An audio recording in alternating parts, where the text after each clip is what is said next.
Mesdames et messieurs, vous venez de suivre l'échange entre les deux chefs d'État ici. Du lancement des programmes des systèmes de passation des marchés. Lorsqu'on vous a invité la première fois, la deuxième fois, la décision est répétée contradictoire.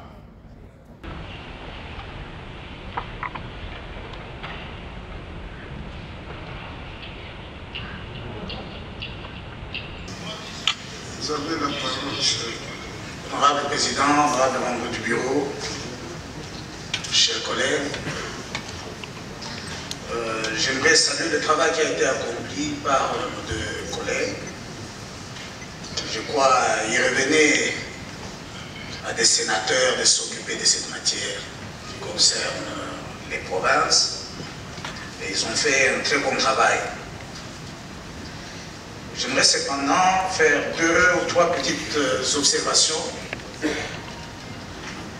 La tendance dans notre pays depuis un certain temps, lorsque les dirigeants, à tel ou tel niveau, ne parviennent pas à respecter les règles, eh bien, ils cherchent à confectionner des règles à leur taille. Ça, c'est extrêmement dangereux. La Constitution, lorsque elle a été élaborée, je crois que l'honorable Maurice aurait revu là-dessus, c'est pour mettre les dirigeants au pas. Ce n'est pas pour faire le contraire que les dirigeants se mettent à tripoter dans la Constitution. Donc, nous devons mettre les dirigeants au pas. De quelle manière? Il faut exiger que les dirigeants respectent la Constitution. Depuis que nous avons adopté la Constitution de la Troisième République, nous sommes en train de nous y adapter progressivement. C'est un chantier qui prend du temps. On installe tel cours, on fait ceci, on y va lentement. Mais il y a des dirigeants, chaque fois qu'ils se rendent compte que non, là, je ne pourrais pas être très libre. Alors, on dit, est-ce qu'on ne peut pas modifier la Constitution? Nous sommes dans un système où il n'y a pas de tutelle. Les provinces ne sont pas sous tutelle. Alors, on veut instituer un régime de garantie préalable du gouvernement de la République pour tout prêt, quelle que soit la durée. Comme si les gestionnaires du gouvernement central étaient plus intelligents ou de loin meilleurs que ceux des gouvernements provinciaux. On nous a démontré ici, c'est Bangotikala, je crois, Yamotikala qui nous a fait voir ça. Au gouvernement central et dans les gouvernements provinciaux, ce sont les mêmes Congolais. Il y en a qui sont bons, il y en a qui sont mauvais. Il y en a qui sont gentils, il y en a qui sont méchants. Il y en a qui sont même malfaisants.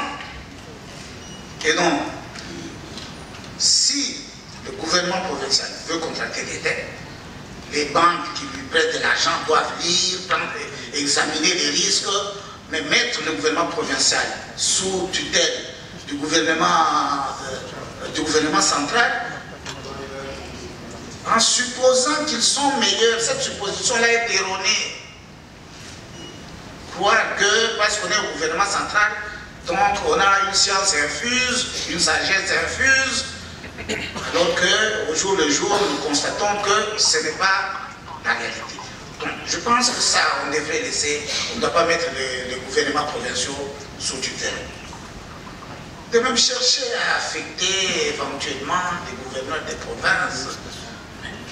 Si quelqu'un veut aller travailler dans une province, il n'a qu'à se faire élire là-bas. S'il est incapable de se faire élire, il va dire non, moi je vais aller négocier avec le gouvernement central pour être affecté. Le gouvernement central, parmi beaucoup de gens qu'ils affectent, on se rend compte qu'il y a des malfaiteurs et des malfaisants aussi. Je crois que laissons la Constitution pour le moment telle qu'elle est, essayons de l'appliquer, essayons de la respecter, ne cherchons pas à ce que la Constitution s'adapte à nos petits désirs, quoi. Et je crois que j'en ai suffisamment dit qu'on respecte les assemblées provinciale, qu'on respecte les gouvernements provinciaux et que la Constitution s'impose au lieu que l'on cherche soi-même à s'imposer à la Constitution. Parce que si on vient nous affecter dans une province, quelqu'un qui agit n'importe comment, vous connaissez le proverbe de mon grand-père, si dans une communauté vous donnez la gestion de la communauté à un singe, il va commencer à transporter la communauté d'un bout à l'autre. Nous ne voudrions pas que dans les provinces, cela puisse nous arriver. Honorable Président, je vous remercie.